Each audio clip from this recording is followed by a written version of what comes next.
नमस्कार दोस्तों। आज हम चर्चा करेंगे डिप्रेशन पर। अवसाद। अभी अवसाद पैदा कौन करता है? इसका जन्मदाता कौन है? जन्मदाता है हमारा दिमाग। तो अगर हम इसे पैदा करने की क्षमता रखते हैं तो इसे खत्म करने में भी हम सक्षम हो सकते हैं, है ना?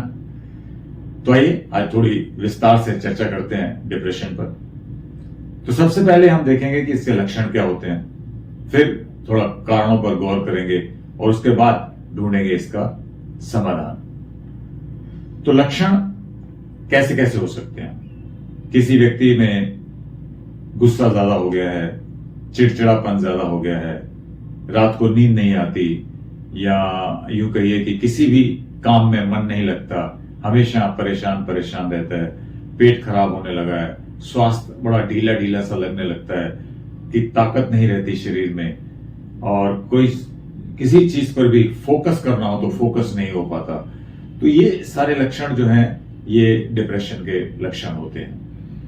लेकिन दोस्तों, अगर ये कुछ समय के लिए हैं तो आप ऐसा मत महसूस कीजिए कि नहीं मैं तो डिप्रेशन पे चला गया और एकदम डॉक्टर को दिखाना शुरू कर दें, आप उसके पास जाना या उसकी काउंसलिंग लेना शुरू कर दें। नहीं, जिंदगी में परेशानियां हैं, बहुत सारी परेशानियां हैं।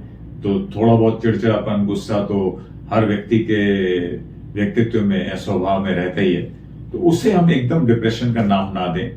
लेकिन हाँ, अगर परिवार के लोग इस तरीके के जो लक्षण है वो हमेशा लगातार निरंतर देख रहे हैं तो थोड़ा सा जो है ना विषय गंभीर हो जाता है। फिर डॉक्टर से कंसल्ट किया जा सकता है या उससे खुद जैसे डिप्रेशन है उससे चर्चा की जा सकती है। अब हम देखेंगे कि इसके कारण क्या हो सकते हैं। कारण बहुत सारे हैं, अगर हम लिस्ट बनाएं तो एक लंबी सी फेहरिस्त बन जाएगी। लेकिन हम कुछ विशेष कारणों पर गौर करेंगे। जैसे बच्चों में डिप्रेशन आजकल बहुत है, पढ़ाई को लेकर परेशान रहते हैं, और यंगस्टर्स में है नौकरी नहीं मिल रही, फाइनेंशियल प्रॉब्लम्स हैं, या शादीशुदा है तो डिवोर्स हो रहे हैं तो उसमें डिप्रेशन लेवल पर पहुंच जाते हैं, या कहिए कि ब्रेकअप हो गया तो वहां बहुत लोग परेशान रहते हैं कि नहीं अब तो हमारी जिंदगी बेकार हो गई, उसके बगैर मैं जिंदा नहीं रह पाता या रह पाती।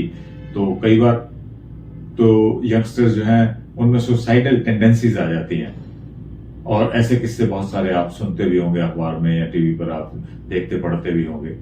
तो ये चीजें हैं, एक कारण है, बहुत सारे कारण। बुजुर्गों में ये है कि हमारे बच्चे जो है हमारा ख्याल नहीं रखते, इस वजह से वो डिप्रेशन लेवल पे पहुंच जाते हैं।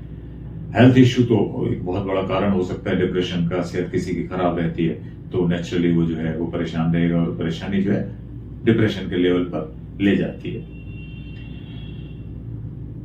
ये तो कारण हुए, लेकिन अब इसका इलाज क्या है, इसका समाधान क्या है?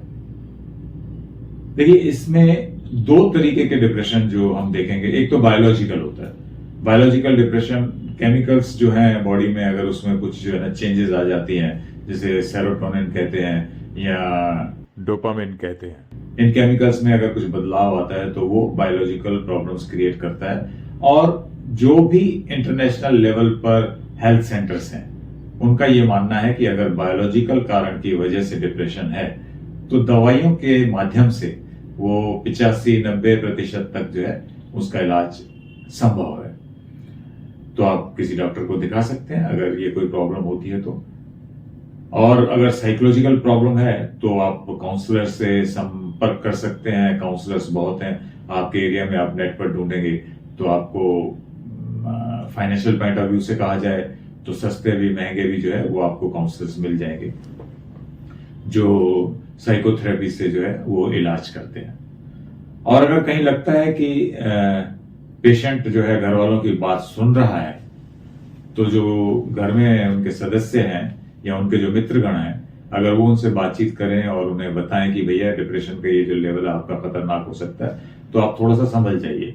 फाइनेंशियल प्रॉब्लम है तो कहीं उनको पैसे की कहीं से मदद अगर हो सकती है तो मदद दिलवा दीजिए। अगर ब्रेकअप हो गया है तो आप जो है उन्हें समझा सकते हैं, या दो जनों को साथ बिठाकर उनका मेल मिलाप करवा सकते हैं। इस तरीके से अगर वो आपकी बात मानता है, क्योंकि जो इंसान डिप्रेशन में चला जाता है तो अक्सर ये देखा गया है कि वो किसी की बात सुनता नहीं है। सबसे पहले तो ये मानने को ही तैयार नहीं होता कि उसे डिप्रेशन है।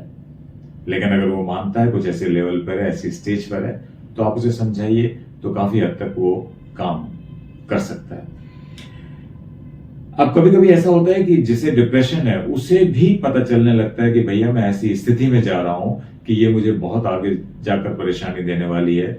तो उस व्यक्ति को अगर इतनी समझ आती है तो वो अपने आप को जो है वो कई उसके अपने आप खुद इलाज कर सकता है। जैसे टीवी पे जो है आज की तारीख में आप देखिए, नेट पे देखिए तो कॉमेडी शोज आते हैं, तो कॉमेडी शोज देखे अपने आप को खुश रखने की कोशिश करे। और कॉमेडी शो का खास फायदा होता है कि इंसान हंसता है, तो अब कहते हैं कि laughter is the best medicine, है ना। तो वो अगर हंसेगा, हंसने की कोशिश फिर भी करेगा, तो धीरे धीरे वो डिप्रेशन से थोड़ा बाहर आ सकता है। या अपने आप को व्यस्त रखे किसी क्रिएटिव काम में जिसमें उसका शौक हो। मान लीजिए कोई सिंगिंग करना चाहता है, सिंगिंग उसका पैशन है या शौक है, तो वो अपने आप को सिंगिंग में, एक्टिंग में, राइटिंग में, डायरेक्शन में, पेंटिंग में, जिसमें भी उसको शौक है, वो उस शौक को जो है समय दे। कभी कभी मैंने देखा है हमारे जो पेशेंट्स आते हैं वो अपने शौक में जब अपना समय देते हैं, एक एक, दो दो, तीन तीन, चार चार घंटे निकल जाते हैं, तो उनको पता ही नहीं चलता। और उसके बाद जो है वो नेचुरली अपने आप डिप्रेशन लेवल कम हो जाता है। और इस कदर, इस हद तक जो है उन्हें फायदा होता है इस चीज से कि वो उस शौक को अपना प्रोफेशन भी बना लेते हैं, और नेचुरली उसमें पैसा भी होता है, जीवन का स्तर भी बढ़ता है। तो बच्चों से बातचीत करें, हंसें, खेलें, बाहर जाएं, गेम्स खेलें, गेम्स देखें, उनमें पार्टिसिपेट किसी न किसी तरीके से करें, तो ये एक तरीका हो सकता है। और चाहे तो यस, अपने दोस्तों से बार बार अपने डिप्रेशन का या अपने अंदर की जो परेशानी है उस पर चर्चा करें, तो उससे भी मन हल्का हो जाता है। और कभी कभी ऐसा भी होता है, मित्र होते हैं, दोस्त होते हैं, सहयोगी होते हैं, पड़ोसी होते हैं, या अपने परिवार के सदस्य होते हैं, कोई सलाह मशवरा दे जाते हैं, तो उससे भी काम बन जाता है, डिप्रेशन लेवल दूर हो जाता है। तो ऐसे कई सुझाव हैं जो आप इम्प्लीमेंट करिए, परिवार वाले करें, खुद करें, या काउंसलर से करवाएं। तो डिप्रेशन लेवल कोई ऐसी बीमारी नहीं है जिसपे हम काबू नहीं पा सकते, डेफिनेटली काबू पा सकते हैं। थोड़ा विल पावर की जरूरत है। जिसको डिप्रेशन है उसको भी और उसके परिवार के सदस्यों को भी। तो इस तरीके से हम कामयाब हो सकते हैं। हाँ, कुछ ऐसी समस्या है जो व्यक्ति अपने परिवार वालों के साथ या मित्रों के साथ शेयर नहीं करना चाहता है, नहीं कर पाता, कुछ रिजर्वेशंस होती हैं, तो वो कभी भी मुझे संपर्क कर सकते हैं। मेरे नंबर्स यहाँ पे दिए हुए हैं, और कोशिश ये करेंगे कि आपकी समस्या का, आपके डिप्रेशन का समाधान ढूंढा जाए।